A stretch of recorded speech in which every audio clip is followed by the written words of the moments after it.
शिखर बने, सिद्धि फल से आनंद देंगे। कोशिश कर बढ़े, सोच बुलंद करे।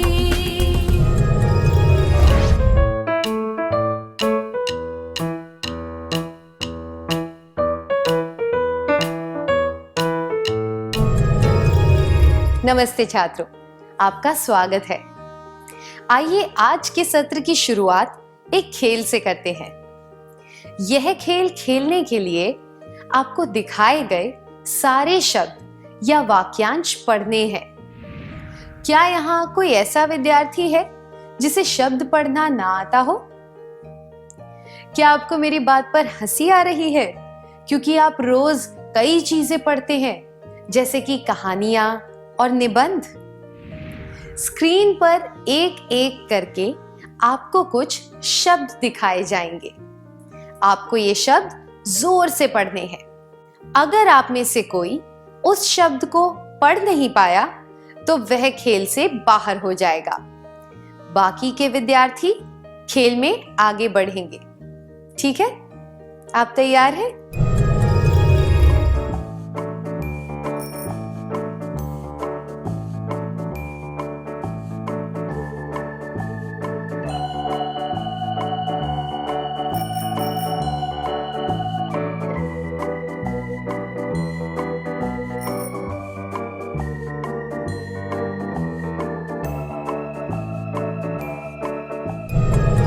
बहुत अच्छा प्रयास था।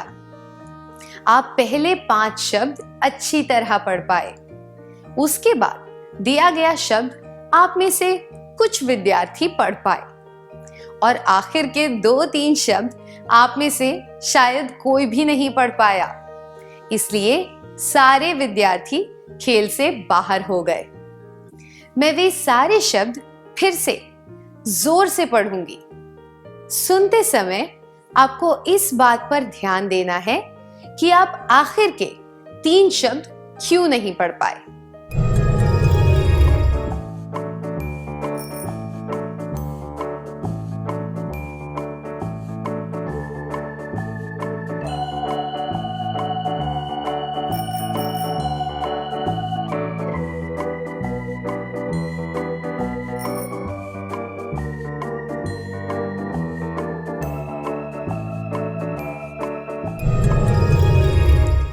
आप हिंदी और अंग्रेजी के शब्द पढ़ पाए। जिन विद्यार्थियों को गुजराती आती थी वे गुजराती पढ़ पाए क्योंकि उसके अक्षर हिंदी से मिलते जुलते थे।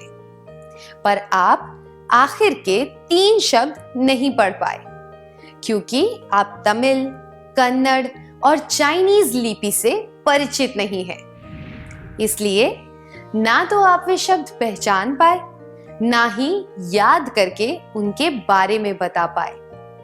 पहचानना और याद करके बताना, इनका क्या अर्थ होता है? जो चीजें हमने पहले देखी हो, हम उन्हें आसानी से पहचान लेते हैं और उनके बारे में याद करके बता पाते हैं। अब एक क्रियाकलाप करेंगे। आप अकेले उड़ीसा गए हैं। आपको उड़िया पढ़नी, बोलनी और लिखनी नहीं आती। वहां के लोगों को हिंदी पढ़नी, बोलनी और लिखनी नहीं आती। आपको रेलवे स्टेशन से अपने होटल का रास्ता मालूम नहीं है। आप अपने आसपास खड़े लोगों से मदद मांग रहे हैं। वे उड़िया में जवाब दे रहे हैं। अगर आप मध्य प्रदेश या उत्तर प्रदेश के किसी शहर में गए होते तो आपको सड़क पर लगे बोर्ड पढ़कर सारी जानकारी मिल जाती। जिस जगह की भाषा आपको मालूम ना हो, ऐसी नई जगह पर कुछ भी पढ़ पाना बहुत मुश्किल या फिर नामुमकिन होता है। इसलिए नौकरी के इंटरव्यू के दौरान यह पूछा जाता है कि किसी व्यक्ति को कौन कौन सी भाषाएं आती हैं। लोगों को यह बताना होता है कि वे कौन सी भाषाएं जानते हैं और किस भाषा से कितने ज्यादा परिचित हैं। यह दुनिया छोटी होती जा रही है और विज्ञान व आधुनिकीकरण की वजह से प्रतिस्पर्धा बढ़ती जा रही है। इस तरह की दुनिया में काम कर पाने के लिए यह जरूरी है कि हम अपनी मातृभाषा के अलावा भी कोई भाषा सीखें। अब एक क्रियाकलाप करेंगे। आपको स्क्रीन पर कुछ चित्र दिखाए जाएंगे और आपको पहचानना है कि ये किसके चित्र हैं।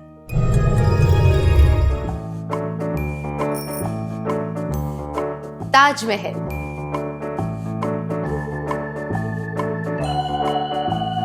Lal Qila,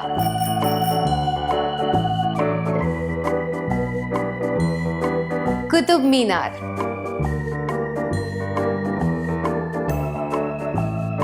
dandiya,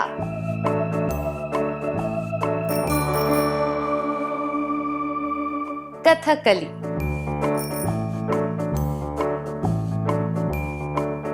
Bharatanatyam,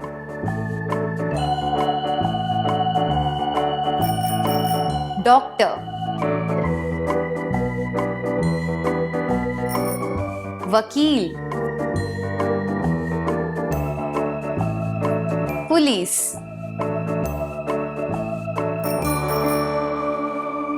kabaddi, carrom, hockey, Sachin Tendulkar, AR Rahman,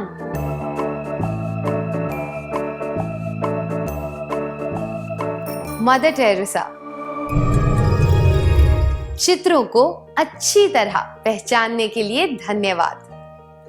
आपने इन स्थानों, नृत्यों, लोगों और खेलों को वास्तविक जीवन में या फिर चित्रों, टीवी, अखबार इत्यादि में देखा होगा, इसलिए आप ये चित्र पहचान पाए और याद करके इनके बारे में बता पाए।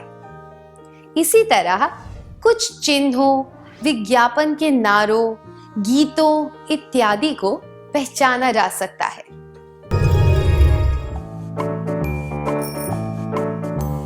रुपए का चिन्ह, भारत का राष्ट्रीय ध्वज, हरी बत्ती,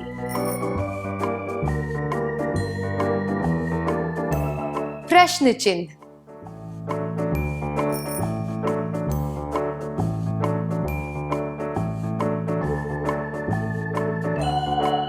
खतरा। अब कुछ नए चिन्ह, अशोक लीलैंड,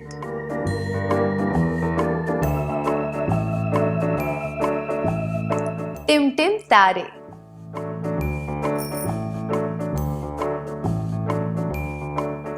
दूरदर्शन,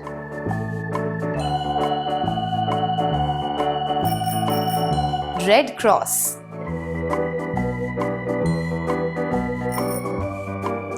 आगे संकरी सड़क है, कुछ विज्ञापन के नारे, तैयारी जीत की, बॉर्नवीटा, ठंडा ठंडा कूल कूल, नवरत्न तेल, नो उल्लू बनावे, आइडिया नेटवर्क, टेढ़ा है पर मेरा है, कुरकुरे। अब इस धुन को पहचान कर बताइए कि ये किस विज्ञापन की है।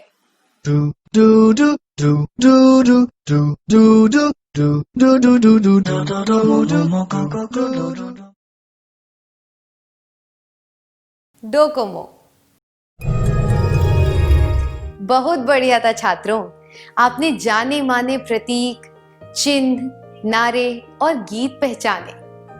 इसी तरह हम जीवन में कई चीजों को पहचानते हैं। उदाहरण के लिए हम ऐसे व्यक्तियों को पहचान पाते हैं जिनसे हमारी जान पहचान नहीं है, पर हमने पहले उन्हें कहीं देखा है।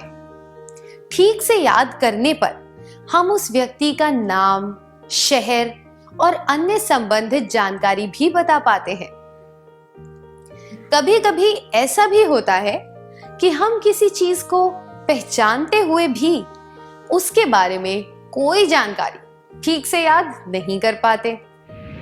क्या आप उन गीतों को पहचान पाते हैं जो आपने पहले सुने हो? क्या आप किसी फूल या इत्र की खुशबू पहचान पाते हैं जो आपने पहले सूंघी हो?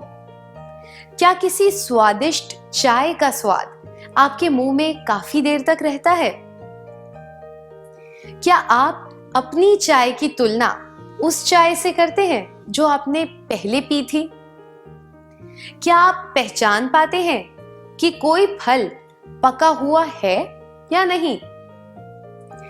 क्या आप किसी कपड़े को हाथ लगाकर यह पहचान पाते हैं कि उस कपड़े की गुणवत्ता अच्छी है या नहीं?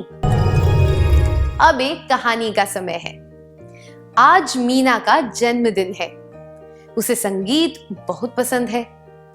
उसकी सहेली मधु ने उसके लिए लोक संगीत की अच्छी सीडी ढूंढी ताकि वह उसे जन्मदिन पर तोहफा दे सके। मीना के घर जाते समय मधु मन में सोच रही थी कि मीना अपना तोहफा देखकर खुश होगी। जब वह मीना के घर पहुंची तब मीना ने तोहफा स्वीकार करके मधु को धन्यवाद दिया।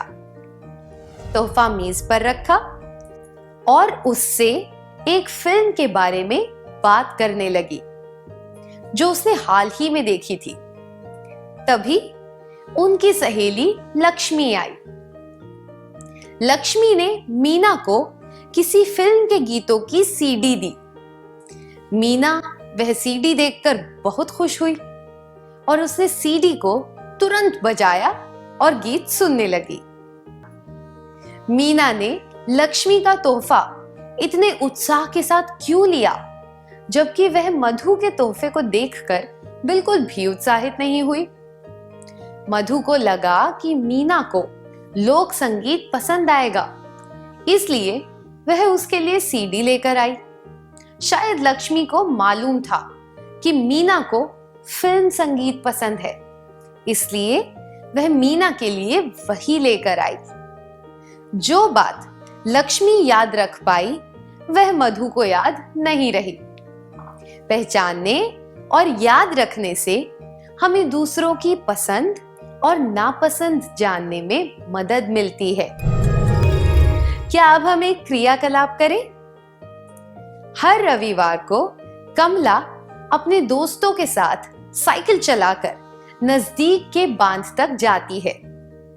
वह अपने काम इस तरह से करती है ताकि वह हर रविवार को दोस्तों के साथ साइकिल चलाने का यह पैटर्न कायम रख सके। ऐसा करने से उसे बहुत आनंद मिलता है। क्या आप ऐसे किसी पैटर्न को पहचान सकते हैं जिससे आपको सुख, जोश, गर्व, संतुष्टि इत्यादि का आभास होता है? जिस तरह से हम उन परिस्थितियों, व्यवहारों और कार्यों को पहचान पाते हैं जिनसे हमें आनंद मिलता है, उसी तरह हम ऐसी परिस्थितियों और व्यवहारों को भी पहचान सकते हैं जिनसे दूसरों को खुशी या दुख महसूस होगा। उदाहरण के लिए, कुमार ने एक नए स्कूल में दाखिला लिया है और उसे अक्सर अपने सहपाठियों पर गुस्सा आता है। जब उसके गुस्से के पैटर्न को देखा गया तो यह पता चला कि जब भी कोई विद्यार्थी उससे पूछे बिना उसकी चीजें ले लेता है तब उसे गुस्सा आता है। यह बात नोट करने के बाद उसके सहपाठी उसकी चीजें लेने से पहले उसकी इजाजत लेने लगे। जब हम खुद के और दूसरों के व्यवहार को याद करके उसमें एक पैटर्न देखते हैं तो हम ऐसे काम करने से खुद को रोक पाते हैं जिनकी वजह से अप्रिय घटनाएं होती हैं और नकारात्मक भावनाएं सामने आती हैं, जैसे कि गुस्सा, चिंता, डर इत्यादि। पहचानने और याद करने से हम ऐसी अप्रिय घटनाओं और नकारात्मक भावनाओं से बच सकते हैं जिनसे दूसरों को तकलीफ पहुंच सकती है। अब एक कहानी का समय है। ईशा ने एक किस्म की कलर पेंसिलें खरीदी और उन्हें 2 बार इस्तेमाल किया। वह उन पेंसिलों से ज्यादा खुश नहीं थी। उसने अगली बार अलग किस्म की पेंसिलें खरीदी। आमतौर पर याद रखने और पहचानने से हम कुछ काम कर पाते हैं या फिर कुछ काम टाल पाते हैं। क्या अब हम सत्र का सार संक्षेप कर लें? जो चीजें हमने पहले देखी हो, हम उन्हें आसानी से पहचान लेते हैं और उनके बारे में याद करके बता पाते हैं। पहचानने और याद करने के फायदे। पहला, पैटर्न बनाने में मदद मिलती है। दूसरा, दूसरों की पसंद और नापसंद याद रखने में मदद मिलती है। तीसरा, अप्रिय घटनाओं और नकारात्मक भावनाओं से बचने में मदद मिलती है। चौथा, सकारात्मक परिस्थितियां पैदा करने में मदद मिलती है।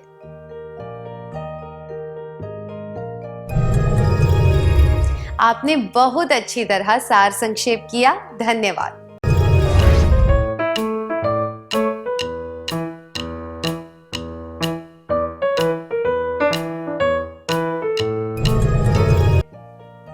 आपको कुछ चित्र दिखाए जाएंगे जिनमें चेहरे के भाव और हस्त मुद्राएं दर्शाई जाएंगी। क्या आप बता सकते हैं कि इनमें क्या दर्शाया गया है और क्यों? लज्जा, गुस्सा, लिफ्ट मांगना, कृपया चुप हो जाइए। बहुत बढ़िया, धन्यवाद। क्या आपको पता है कि जब आपने चित्रों के बारे में अंदाजा लगाया तब आप अनुमान लगा रहे थे? अनुमान लगाते समय हम अपने पूर्व ज्ञान और अनुभव के आधार पर किसी चीज के बारे में राय देते हैं। अब एक क्रियाकलाप करेंगे। आपको स्क्रीन पर कुछ वीडियो दिखाए जाएंगे। वीडियो में लोगों की भाषा और पोशाक देखकर आपको पता लगाना है कि ये लोग किस जगह से हैं। आप तैयार हैं?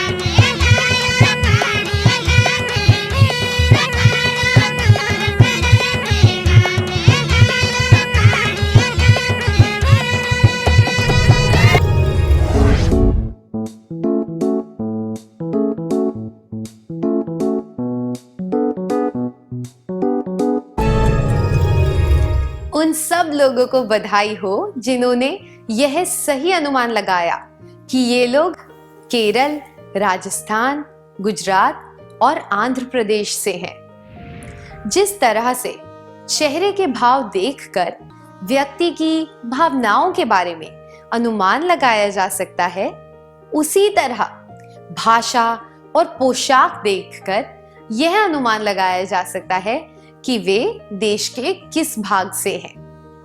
इसी तरह भाषा या बोली के आधार पर हम यह पहचान सकते हैं कि वह व्यक्ति किस क्षेत्र से है।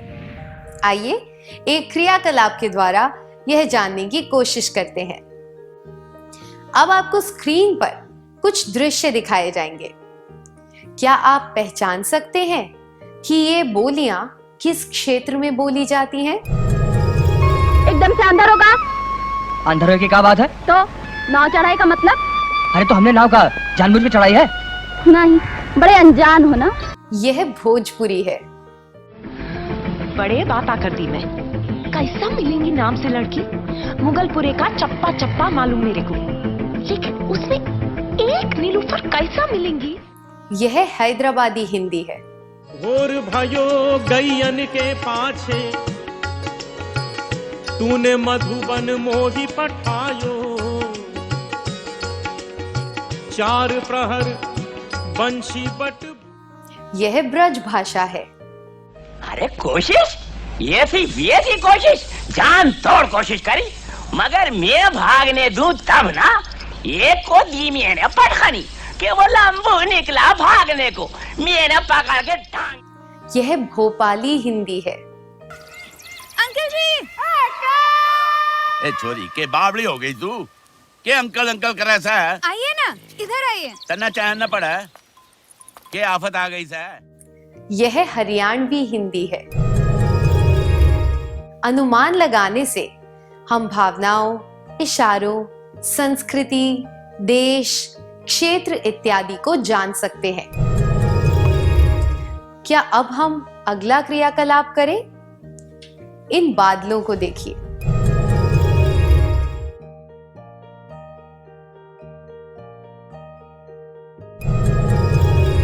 आपको क्या लगता है आगे क्या होने वाला है? पहला, पूरा चांद निकलने वाला है। दूसरा, गर्मी बढ़ने वाली है। तीसरा, तेज बारिश हो सकती है।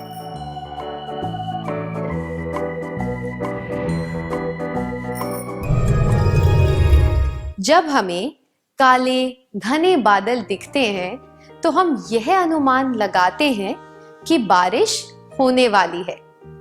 तो यह कहा जा सकता है कि जिस तरह लोगों के बारे में कुछ अनुमान लगाए जा सकते हैं, उसी तरह हम प्राकृतिक घटनाओं के बारे में भी अनुमान लगा सकते हैं।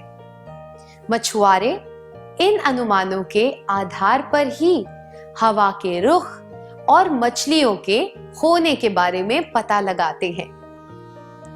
इसी तरह किसान हवा और बारिश के बारे में पता लगाते हैं। अनुमान लगाने के फायदे। पहला, प्राकृतिक घटनाओं में होने वाले बदलाव को समझने में मदद मिलती है। अब एक क्रियाकलाप करेंगे। इस चित्र को देखिए। क्या आप अनुमान लगा सकते हैं कि यह ट्रैफिक जैम किस वजह से हुआ?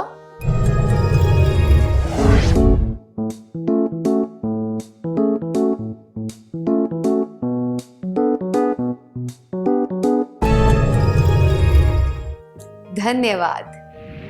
यह किसी भी कारण से हो सकता है। कोई रेलवे फाटक बंद होना, कोई दुर्घटना, धार्मिक जुलूस, गिरा हुआ पेड़, धरना इत्यादि। हमने एक ही चीज के कई कारणों के बारे में क्यों सोचा? हम सब अपने व्यक्तिगत अनुभवों के आधार पर अनुमान लगाते हैं, इसलिए हमने अलग अलग कारण बताए।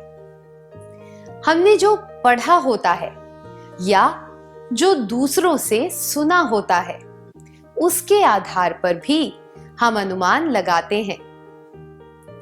जब हम किसी चीज के बारे में सुनते हैं, तब हमारा दिमाग उससे संबंधित घटनाओं को याद करता है जो पहले घटी थी। इससे हम यह अनुमान लगाते हैं कि यह घटना पहले घटी हुई घटना जैसी ही होगी।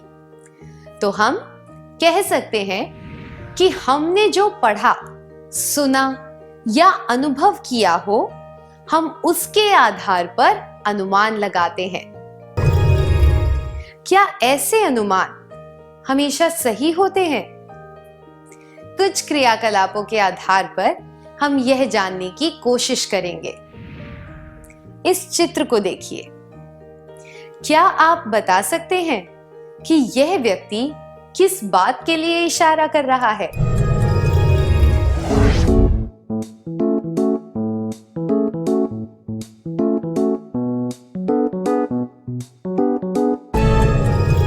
धन्यवाद।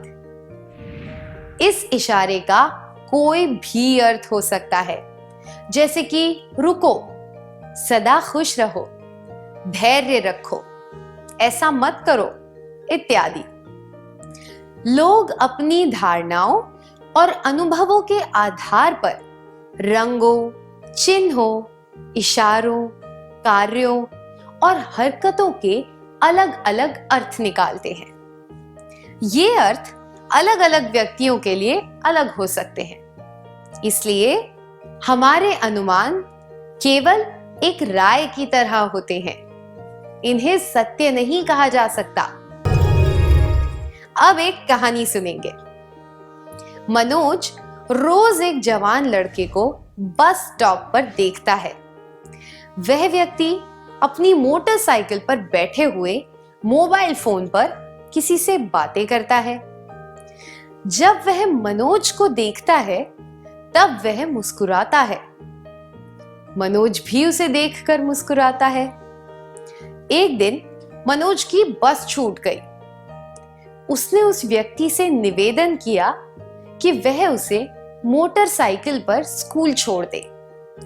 तब उस व्यक्ति ने बताया कि उसके पास कोई मोटरसाइकिल नहीं है। वह तो पार्किंग में खड़ी किसी भी मोटरसाइकिल पर बैठ जाता है। मनोज बहुत निराश हुआ और दौड़कर अपनी स्कूल की तरफ जाने लगा। यह धारणा रखना गलत होगा कि हमारे सारे अनुमान सही होते हैं। ऐसा हो सकता है कि हम कुछ अनुमान लगाएं, पर वह अनुमान उस परिस्थिति के लिए बिल्कुल गलत साबित हो जाए। तो हमें यह कैसे पता चलेगा कि हमारा अनुमान सही है या नहीं? जब हम किसी चीज के बारे में ज्यादा जानकारी एकत्रित करके उसका विश्लेषण करते हैं, तो हम संभवतः यह जान सकते हैं कि हमारा अनुमान सही है या गलत।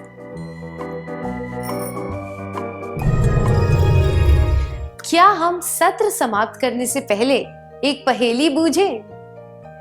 एक दिन एक व्यापारी सुबह सुबह ट्रेन पकड़ने जा रहा था। उसके घर का चौकीदार उसके पास दौड़ता हुआ आया और उसने कहा, कृपया इस ट्रेन में ना बैठें। मुझे 4 घंटे पहले एक सपना आया था कि यह ट्रेन दुर्घटनाग्रस्त हो जाएगी। व्यापारी उस ट्रेन में नहीं बैठा और जैसे कि उस चौकीदार ने कहा था, वह ट्रेन दुर्घटनाग्रस्त हो गई। व्यापारी की जान बच गई, पर उस चौकीदार की नौकरी चली गई। व्यापारी ने यह अनुमान लगाया कि चौकीदार रात को काम करने की जगह सो रहा था, इसलिए उसने चौकीदार को नौकरी से निकाल दिया। मैं आशा करती हूं कि आप भी सही और उचित तरीके से अनुमान लगाते हुए अपनी समीक्षात्मक सोच को विकसित करेंगे। क्या अब हम सत्र का सार संक्षेप कर लें? अनुमान लगाते समय हम अपने पूर्व ज्ञान और अनुभव के आधार पर किसी चीज के बारे में राय देते हैं। अनुमान लगाने के फायदे। पहला, दूसरों की भावनाओं, इशारों, बातों इत्यादि को समझने में मदद मिलती है। दूसरा, अन्य संस्कृतियों, क्षेत्रों इत्यादि को समझने में मदद मिलती है। तीसरा, प्राकृतिक घटनाओं में होने वाले बदलाव को समझने में मदद मिलती है। हमने जो पढ़ा, सुना या अनुभव किया हो, हम उसके आधार पर अनुमान लगाते हैं। लोग अपनी धारणाओं, अनुभवों और काम करने के तरीकों के आधार पर अनुमान लगाते हैं। इसलिए अलग-अलग व्यक्तियों के अनुमान एक ही चीज के लिए अलग हो सकते हैं।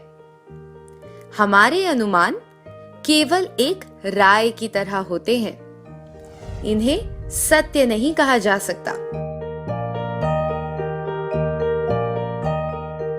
जब हम किसी चीज के बारे में ज्यादा जानकारी एकत्रित करके उसका विश्लेषण करते हैं, तो हम संभवतः यह जान सकते हैं कि हमारा अनुमान सही है या गलत।